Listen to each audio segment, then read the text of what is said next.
Mais il faut aimer votre pays. Quand il y a un changement, il faut le saluer. On n'a jamais vu ça dans ce pays. Et je suis son partenaire, monsieur, tout en étant son directeur de cabinet. Nous avons signé l'accord de Nairobi avec le président. Je suis aussi partenaire de Joseph Kabila. Certains estiment que vous outrepassez aussi vos droits, vos prérogatives. Non, ce sont peut-être mes prédécesseurs qui ne connaissaient pas leurs droits. Kabila n'est qu'un exécutant. Un directeur de cabinet ne peut pas décider à la place du président. Donc, je suis un directeur de cabinet, mais un directeur de cabinet acteur de premier rang. Il faut faire attention avec ça. Administratif. Mais quand il y a président, c'est le directeur de cabinet. Directeur de cabinet, c'est exécutif de la présidence parce qu'il y a contenir l'administration. Moi, je suis administratif. Qui vous a dit ça? L'Alliance n'est pas au-dessus de la Constitution, M. Kamere. Tout comme la coalition. Vous parlez de vous, de votre rang, de l'Alliance. Laissez-moi terminer. Mais est-ce que la coalition est au-dessus de la Constitution? La coalition est-elle au-dessus de la Constitution? Et je pose la question. Le peuple congolais a besoin de savoir réellement est-ce que nous donnons la chance à Félix Tshisekedi, qui incarne beaucoup d'espoir, de réaliser ce qu'il nous a promis. C'est vrai, tout ça. Boloko. Tu vas en prison. En fait, c'est pas moi qui vais même t'arrêter pour la justice. L'État au Bissotozoko. C'est pour ça que je dis, Bissotozoko, ça t'est passé. On va instaurer l'État de droit, dans lequel il y aura une justice indépendante. Donc ça veut dire que même Ngayo Nazolobo, ceux qui n'ont déconné, cette justice en prend. Encourager les gens qui viennent avec des réformes pour aller de l'avant. Et la réforme qui va suivre, ça sera la justice. J'espère qu'on aura... Le Félix Tshisekedi, président de la République démocratique du Congo, lui est partisan de la vérité.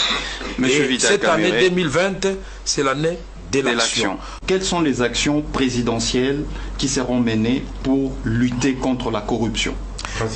La réforme de la justice, il faut la mise en place des magistrats, puisque ça relève exclusivement du président de la République, mais ne doit pas prendre n'importe quel magistrat, puisqu'il ne faut pas déplacer Saint-Pierre pour Saint-Paul, mais il doit le faire rapidement, donner des signaux clairs que ces magistrats-là nommés vont recevoir des assignations claires, et c'est lui qui va contrevenir aux instructions du président de la République. Sera frappé sérieusement par le Conseil supérieur de la magistrature.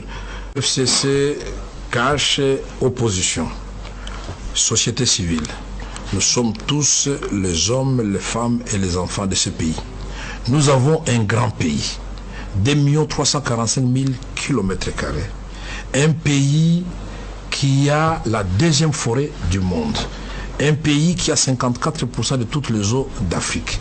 Un pays qui a 13% de toutes les eaux du monde. Un pays qui a une surface cultivable comparable à la Chine et qui peut donc nourrir l'humanité en ce qui concerne son déficit 2 fois. Un pays qui a Inga, et plus Inga, vous êtes à plus de 100 000 mégawatts, qui peut éclairer l'Afrique.